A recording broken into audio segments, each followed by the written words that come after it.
This season hasn't gone the way many Atlanta Braves fans were hoping, but how much of the blame for that should be put on the coaching staff? I'll answer that question and more on today's episode of Locked On Braves, so let's get into it.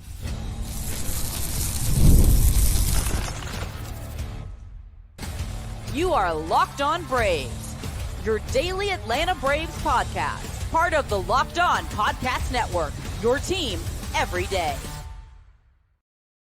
Hey, and welcome back to Locked On Braves, part of Locked On Sports Atlanta, where we cover your favorite Atlanta sports teams each and every day. I am your host, Jake Mastriani. You can follow me on social media at Shortstop of All. Check out the podcast there at LockedOn_Braves. Send in any questions, comments, or feedback, and you may be part of the show, as well as many of you will be on today's episode as we discuss how much blame should be put on the coaching staff.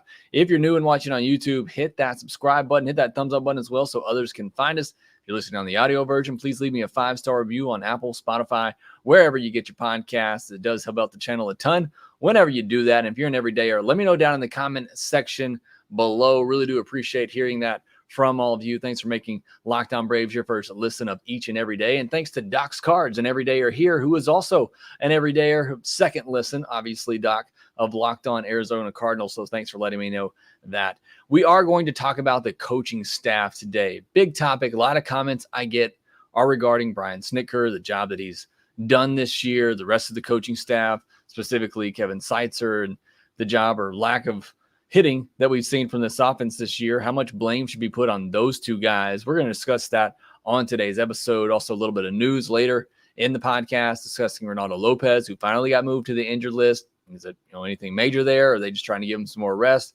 We'll discuss that. And Bryce Elder coming up to start the series on Tuesday against Milwaukee. Today's episode is brought to you by FanDuel. Make every moment more as we get into the summer now, and it is strictly baseball. FanDuel is hooking up all customers with a boost or a bonus daily. That's right. There's something for everyone every day all summer long. Visit FanDuel.com to get started. Well, it is an off day here, so I thought it a good time to take the time to talk about the coaching staff, because there may not be more comments that I get on each podcast than about the coaching staff, specifically Brian Snitker.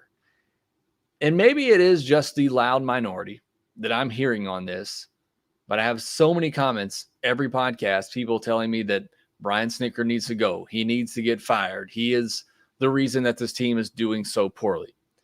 So I want to give you some of my thoughts on that, about how much blame, if any, should this coaching staff take. I want to get some of your comments as well on this. And based on, the ones that I saw on social media where I asked for some of your thoughts on this, many of you seem to be somewhere where I am, where I don't think it's as bad as a lot of people think.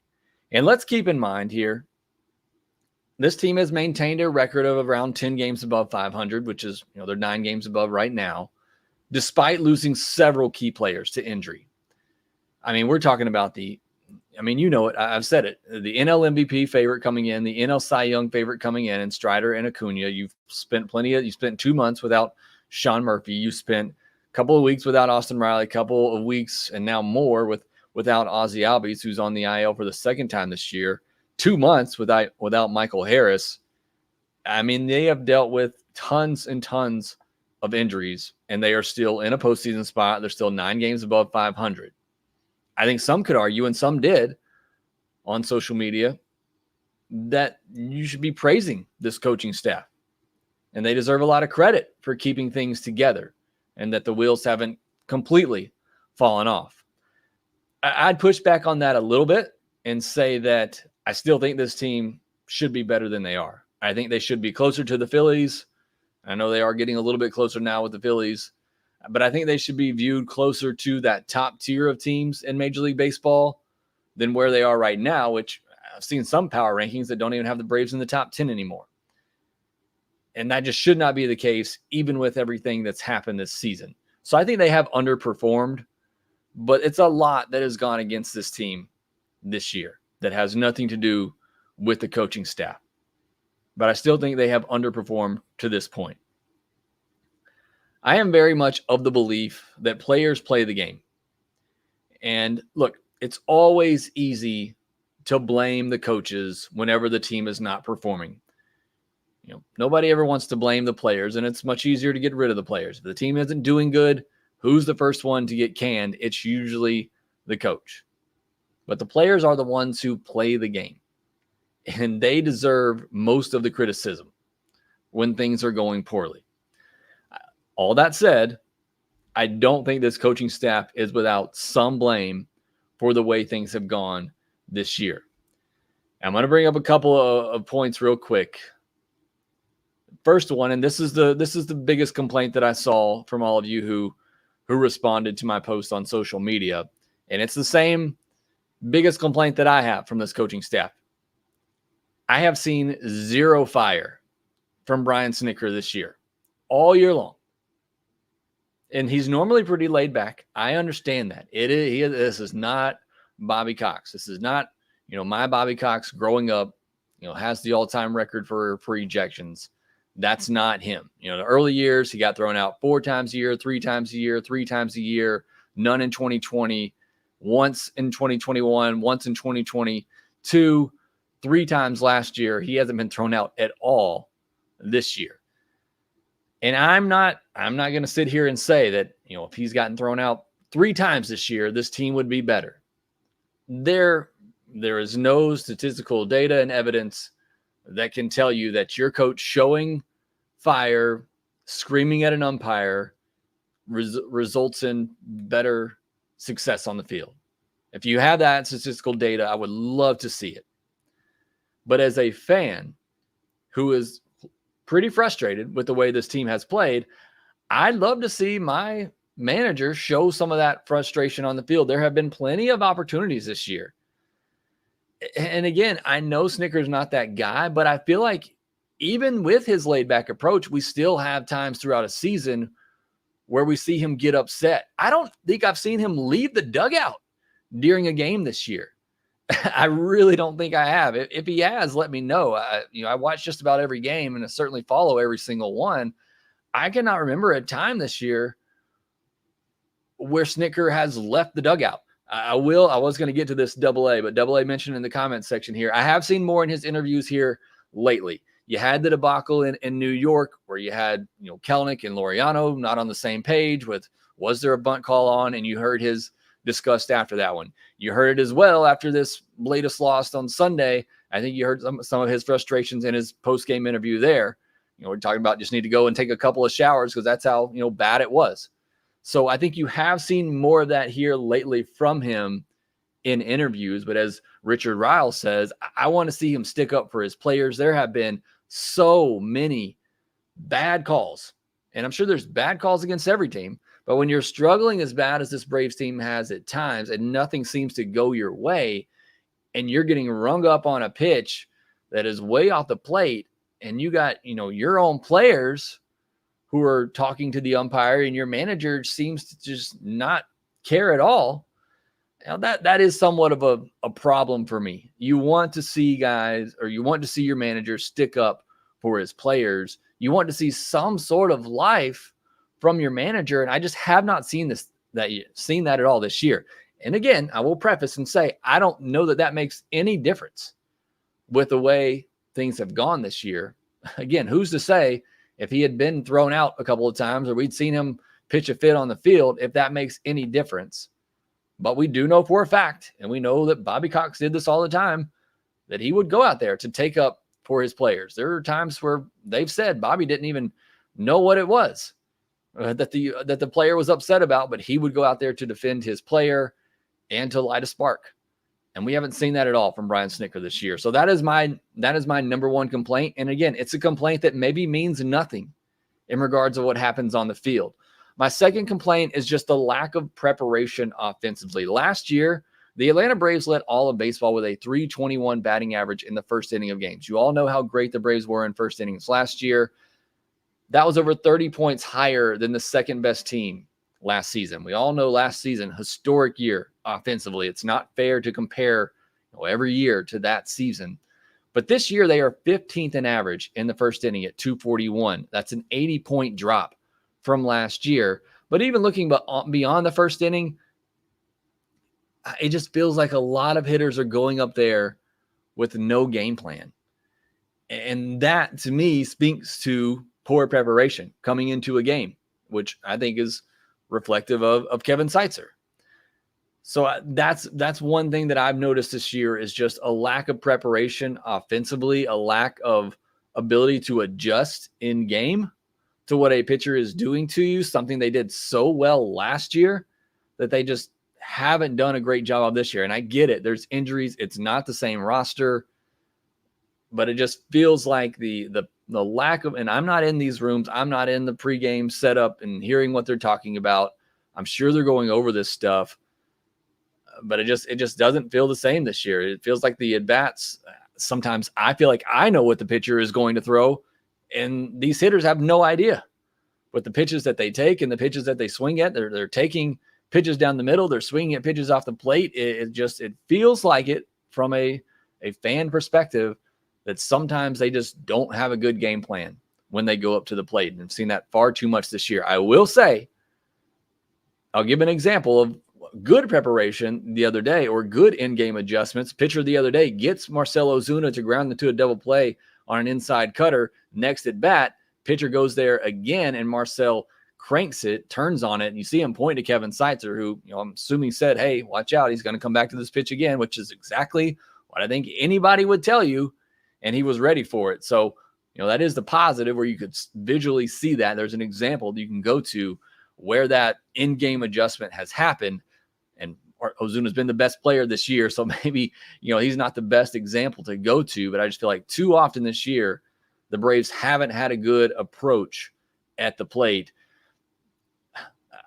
My other point here, we don't have a lot of time to get into this because I want to get to some of your comments. Just no real urgency to change philosophy, which I don't think is as easy to do in season as a lot of you seem to believe. I don't think it's that easy in season to all of a sudden, hey, with 2 strikes, let's shorten up and shoot a ball the other way. I get it. These are professionals.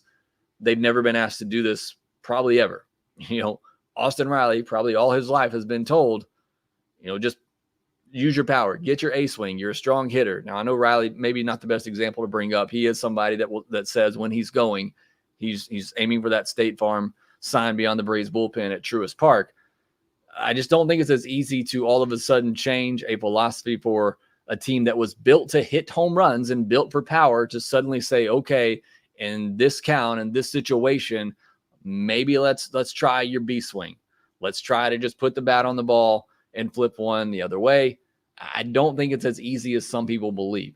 I'm going to run some numbers here for you, and I'm going kind of long on this first segment. I apologize, but top 10 in runs scored this year with their contact percentage ranking. The Yankees are first in baseball in runs scored. They're 7th in contact percentage. Baltimore second, and they're 10th with contact percentage. Arizona is third. They are 4th. They are a pesky team. The Dodgers are 4th in runs scored. They're only 17th in contact percentage, and that's just, contact percentage, number of times you swing at a pitch, do you make contact. Braves are 27th in all of baseball in contact percentage. The Dodgers are 17th in contact percentage, but they're 3rd in home runs. Home runs are still king. Best way to score runs is to hit home runs. I don't think that's, anything earth-shattering there. Red Sox, they're 5th in runs scored, only 26th in contact percentage, but they're 6th in home runs. Minnesota, 6th in runs scored, 16th or 18th in contact percentage, but they're 9th in home runs. The Phillies, they are down there as well. They're 8th in runs, but they're 19th in contact percentage, but they're 8th in home runs. So you kind of get the picture here. If you're not going to have a great contact percentage when you make contact, it better be a home run. And we just haven't gotten that from this Braves team this year. There hasn't been any of that. They're 23rd in runs scored. They're 27th in contact percentage. They are still top 10, last I looked, I believe, in home runs. So they are, that's the only way they're scoring. So it's just, there hasn't been enough urgency to change their philosophy and their approach to hitting. And then last thing I'll say, it's just the little things as well. I kind of pointed this out on yesterday's podcast. Those things were masked last year. I still think they were there last year and have been, for the past couple of years. I still think those little things were there. The offense was just so good that it covered up those little things. But specifically base running, it's something that the Braves have struggled with for years. I just feel like those little things, and you notice it more obviously when you're losing than when you're playing well. But I just don't think the Braves do a great job of doing those little things. And again, I think it's been masked over because you score 6 runs a game and you hit a bunch of home runs, it doesn't quite matter as much. But when your talent goes down and you're having to rely on those little things to win games, you need to be a lot better than the Braves have been at doing those little things right. So those are some of my key complaints with this coaching staff. I am not sitting here telling you that I think this coaching staff deserves most of the blame. I think there certainly is some of the blame that should go on this coaching staff. But bottom line, I think players play the game. I don't think coaches have as much control as fans think they do. They're just the easiest to blame. Next, I'll give you my thoughts on Brian Snitker, how much longer I think he's going to be around, because that's what some people who are fed up with him want to know. Will he get fired? How much longer will he be around? I'll answer that question. I'll also get to some of your comments on how you view this coaching staff and how much blame you think they deserve, maybe don't deserve. We'll discuss that here next. Get supplies from the site that's made for the skilled trades. Talking about SupplyHouse.com. SupplyHouse.com is the reliable way to order plumbing, HVAC, and electrical products online. Their easy-to-use website is packed with helpful resources and the latest product info to help you get the job done right. Shop a complete inventory of over 200,000 parts from over 400 top brands and get your order delivered right to your door with fast shipping from coast to coast. Need help with an order? Get expert supported, industry-leading service from the friendliest folks in the business and talk to a real person every time.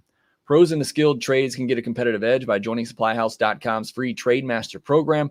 Every Trade Master gets access to a dedicated phone line, free shipping, and discounts on every order. Join the thousands of trade pros already benefiting from their free membership at SupplyHouse.com/TM and order HVAC and plumbing and electrical supplies from anywhere with just a few clicks at SupplyHouse.com.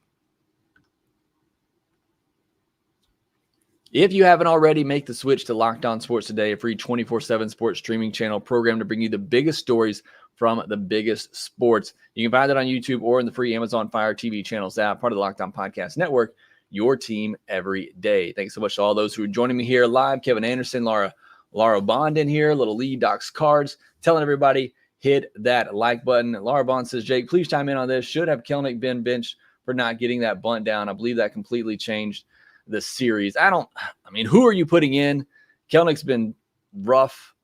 I'm sure it's not somebody that's been asked to bunt a lot in his professional career. I don't think bunting is that easy as a lot of people think it is. But again, it's just, I don't think he should have been benched for missing that. All right, here's the question that a lot of people want to know, at least people that are mad with Brian Snitker and want him fired. Should he be fired? No, I don't think that. But I did say when he signed the latest extension that he did sign, I said at that time, I think he'll walk away after the 2025 season. He'll be turning 70 after next year. Guy's been doing it a long time. Like, you can make all the memes you want. You can say whatever you want. There's no fire. There's no energy from him. Look, that's more so snit than anything. But the guy just looks tired, in my opinion, from a viewer, from a fan, just judging from my couch. Never talked to the guy. Don't know the guy, but he looks tired, in my opinion. So I still believe that. I don't think he'll be fired. I don't think the Braves would do that to somebody who just won 6 division titles, has won a World Series, has been in this organization his entire life, basically. They're not going to do that to him, nor do I think they should. But I do think he steps down after the 2025 season when his contract comes to an end. How big of an impact? This is the other question I get a lot. How big of an impact has come from losing Wash and EY? This is the other comment I got a lot of from people who don't necessarily think the coaching staff is to blame, but they do think the impact of losing Wash and EY is bigger than we think. I have a hard time believing that. Angels don't look all that great. Now, granted, they have a big talent issue over there as well, especially with Mike Trout once again missing the season or the rest of the season. I think infield defense has been better this year than it has been in past years. I mean, Riley could potentially win a Gold Glove. Arcia, he might be a finalist as well, has looked really good. Ozzie was starting to improve and looked better. Matt Olson has looked good at times. I think infield defense has been better this year than we've seen in the past couple of years. Base running is still a major issue, but that was a major issue even when EY was here.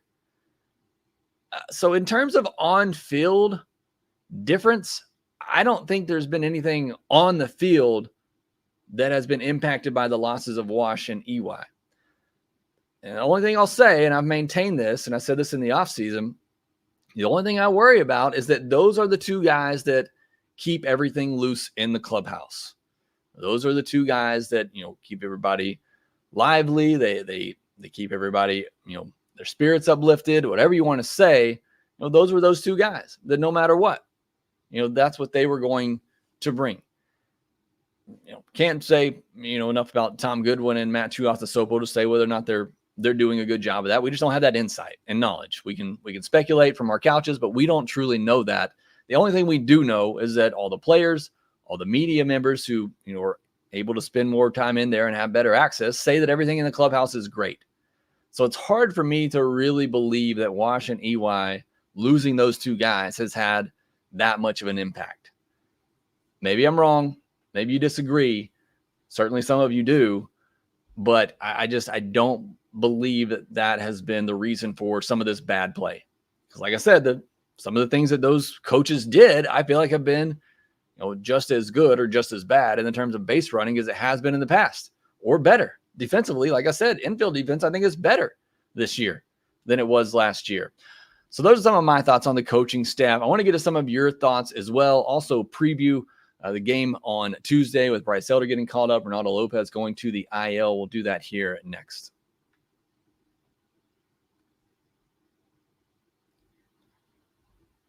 I love sports and I love them so much. I never want them to stop, but it is just baseball right now. Not a lot going on in terms of the sports world. Obviously, we love baseball and it is every day. And FanDuel lets the sports keep going whenever you want. All you have to do is open up the app, dream up bets anytime that you're in the mood. And this summer, FanDuel is hooking up customers all summer long with a boost or a bonus daily. That's right. There's something for everyone every day happening over at FanDuel.com/lockedon. They have daily props on there as well that you can choose from. Obviously, they have futures bets on there as well, which last time I looked, Chris Sale was still the National League Cy Young front runner, and he still is over Zach Wheeler. Chris Sale is at plus 110. I do think that's gone down a little bit. Last I looked, he was in the negatives, and I'm not a gambler, but I believe that means those are better odds than when you're in the plus. Either way, you can see all that over at FanDuel.com. Also, make sure you visit FanDuel.com/play-safe for tools and resources to help you stay in control of the way you play. FanDuel, official sports betting partner of Major League Baseball.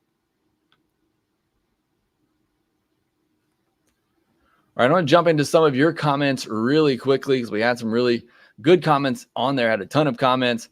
I try to go through and get some of the best ones. Obviously, these are going to be ones that I agree with more so.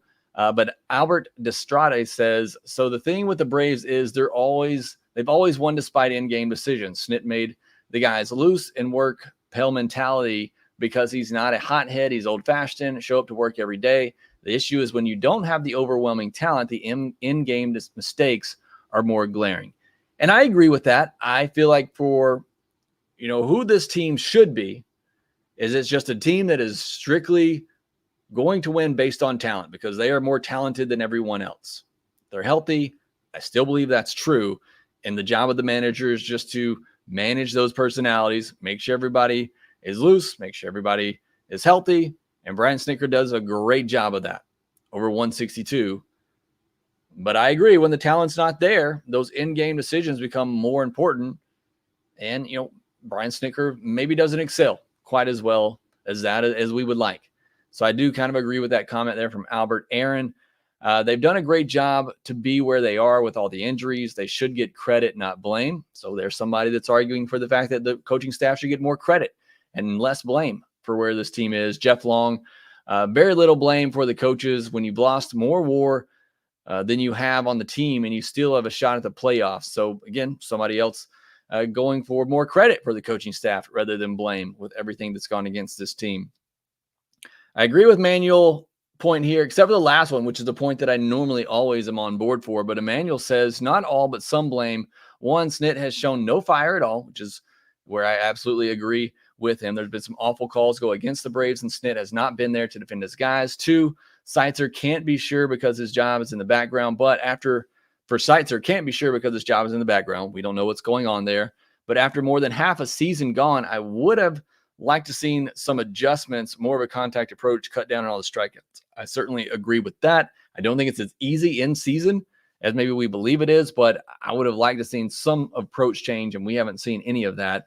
And then also from Emmanuel, the platoon of catchers doesn't seem to be working. Neither guy can get a consistent time to get it going. I am normally 100% on board with that. However, the past month has kind of proved that theory wrong, because Sean Murphy and Travis d'Arnaud have both been very good splitting time over the past month. Sports Fan 1976 says, personally believe a change in voice, but more importantly, philosophy hitting is needed. Too many strikeouts, can't put it hits together, but tough to completely bury coaching due to all the key player injuries. And that's a very on point comment as well. Sometimes it does just take a new voice. There was another comment, I don't think I wrote this one down, but there is something to just having consistency in the coaching staff, and players know that, and that can be a good thing. Also think there comes a time where you just need a new voice in your coach, and maybe we were getting close to that time with the Atlanta Braves. I do think a hitting change of philosophy. I think the game is changing. Again, home runs are still king. That's what you want, but you got to be able to get it done in different ways, and this Braves lineup just hasn't been able to do that. Dustin Mounts, it's always been players first as they do not perform on the field. Do the coaches put them in a position to win? Snicker makes some questionable calls, yes, but he has been there for 6 NL East titles and a series ring. He deserves a bad season. 3J5C says it's ridiculous, talking about the blame on the coaches. Big reason why the Braves rate the highest on anonymous polls of where guys want to go. The culture is built out of consistency, positivity, and that starts with A and Snit. So that was the comment I was referencing earlier, where sometimes it is a good thing. You have that consistency. Players want to go that, and you still see a lot of players, they want to come to Atlanta. And I think that's a lot because of what Snitker and Alex Anthopoulos have done and what they built there. And then the last comment here that I'll mention is from Jacob Suttles. I think this kind of goes exactly with my line of thinking. And Jacob says, I think people have no idea how little actual coaching goes on at the major league level. I don't know that I completely 100% agree with that, but I do think it is overstated. In my opinion, I'm not a big leaguer. I haven't been in a big league clubhouse, but I feel like it's overstated at the major league level. Coaches manage personalities and facilitate things. If the team is doing well, people praise the players. And if the team is doing poorly, folks blame the coaches. That's what I 100% agree with. And Jacobs goes on further to say, I've never understood this. These are professional players. They don't need to be told, hey, guys, we need to step up. We need to win. These guys know what they need to do. Maybe I'm wrong. And I would love for, and you hear it from obviously professionals that will mention their coaches and how good or bad they are, mostly good. Nobody's going to talk about somebody bad. For me, I tend to believe that we overestimate how good or bad a coach is. I think ultimately it comes down to players. These are professional players. They know what they're doing. I think the main role of a coach, build out a lineup, obviously manage a bullpen, but more than anything, because I think even the lineup stuff now and a lot of teams is done at the higher levels. It's done in the front office, and it's kind of taken away from the coach a little bit. Some of that's even true for some teams when it goes into managing the pitching staff. I don't think that happens with the Braves. I think a lot of that is given to Brian Snitker to do. Maybe it shouldn't. We can argue that, but I do think we overestimate how much impact a Major League Baseball manager has on what happens on the field. So that's kind of where I land in all of that. Again, players play the game. When things are going well, players get praised, as Jacob says. When things are going poorly, coaching staff are the first ones to take the blame. I think the Braves coaching staff has taken some more criticism than it deserves this year, especially with everything that has happened, all the injuries that they've had. I do think there is certainly some blame to be put there. Let's get to the news of the day, though. Reynaldo Lopez goes on the injured list. Nothing new to report there. No setbacks, but he hadn't thrown a bullpen. Talked about it yesterday. It just made no sense why they hadn't already put him on the injured list. But they can, still retroactivate it. He won't be available now to come off the injured list until the middle of June. So are going to be out. He is going to be out for a little bit now, another 10 days or so. But nothing new to report there. Just giving it some more rest, saving his innings. Bryce Elder recalled. He will start on Tuesday against Milwaukee. And as far as Bryce Elder goes, talking about somebody that's maybe gotten a little bit too much criticism, undeserved criticism. And I say this, he's going to go out and get blasted on Tuesday, but he's gone at least 5 innings in 4 starts, or in his last four starts, he's gone at least 5 innings. He's given up 3 earned or less, and 3 of them, only 4 total walks in those 4 starts, which is very encouraging. When Bryce Elder gets in trouble, it's usually the walks that hurt him. He struck out 16 in his last 2 starts, not typically something you see from Bryce Elder. He gave up a couple of big home runs in that Cardinals game. Again, not typically something that's going to hurt Bryce Elder. It's usually just the walks and mislocation that leads to some batted ball, bad luck that goes against him. Bottom line, Elder has made 9 starts this year. He's been serviceable or even great in 6 of them. And the problem is just in the other 3, he's given up 7, 7, and 6 runs. And I've talked about this with Bryce Elder. It feels like there's no in between for him. He either has it and he's great. He doesn't has it and he gets absolutely blown up. But hopefully we're getting the good Bryce Elder on Tuesday. Was really good last week against the Brewers, allowing just 1 run on 5 hits and a walk with 7 strikeouts and 6 1/3. I think it's a hard ask to have a guy go back out there so quickly to face a lineup that he just saw. They're obviously going to be very familiar with him and have a better game plan going into it. But hopefully that's the case for the Braves against Colin Ray, who they just saw a week ago. He only allowed 2 runs on 3 hits and 2 walks over 5 1/3 innings last week with 6 strikeouts. And his last 3 starts, he's gone at least 5 innings, allowing 2 earned or less, and struck out at least 6. So that'll be your pitching matchup on Tuesday as the Braves try to get a good run going. Had a lot of good momentum going into last weekend before faltering. If you could have just won one of those games against the Marlins, I think you'd feel a lot better with where you are. But hopefully they can get things going once again, get a big streak going. Again, for me, I need to see an 8-2 stretch. That's what I need to see from this Braves team. Can you play consistently good baseball? Can this offense be consistently good for a 10, 15 game stretch? That's what we're going to need from this Braves team, and hopefully that starts on Tuesday. But again, I've been saying that word hope all year long. We all just keep hoping that things are going to change. Thank you all for joining here. New Turbo, Terry Wilson, Ryan Webb, Lauro Bond still with me as well. Double A, Little Lee, Tim in here, Nathaniel Brooks. Thank you all so much for joining me here. Jeffrey Humphreys, thank you so much for being here. Kevin Anderson, I do appreciate it. Thank you so much for joining me here live. Again, leave me a comment down below. Let me know if you're an everydayer. Let me know what other Locked On podcasts you make your second listen of the day. If you haven't already, hit that subscribe button on YouTube. Follow us on social media at ShortstopBall, at LockedOn_Braves, and make sure that you rate, review, and subscribe to the Locked On Braves podcast wherever you get your podcast. And we will talk to you next time.